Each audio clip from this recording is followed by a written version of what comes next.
తిరుపతి శ్రీ గోవిందరాజస్వామి తెప్పోత్సవాలలో భాగంగా మూడో రోజు సోమవారం శ్రీ కళ్యాణ వెంకటేశ్వర స్వామి వారు భక్తులకు దర్శనమిచ్చారు. సాయంత్రం 6:30 నుండి రాత్రి 8 గంటల వరకు స్వామివారు ఉభయ దేవేరులతో కలిసి తెప్పపై విహారించారు. అనంతరం ఆలయ 4 మాడ వీధుల్లో ఊరేగి భక్తులను అనుగ్రహించారు. పుష్కరిణిలో స్వామివారు 5 చుట్లు తిరిగి భక్తులకు దర్శన భాగ్యం కల్పించారు. అదేవిధంగా మంగళవారం ఆండాళ్ళ అమ్మవారితో కలిసి శ్రీకృష్ణ స్వామివారు తెప్పలపై భక్తులను అనుగ్రహించనున్నారు.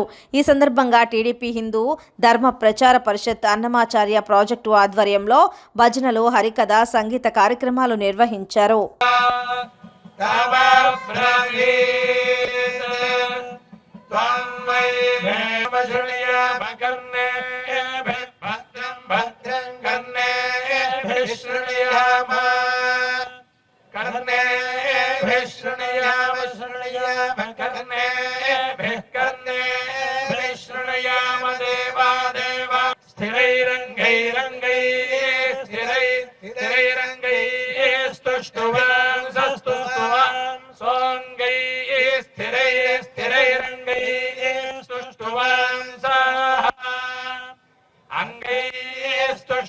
ఏమిరా ఇది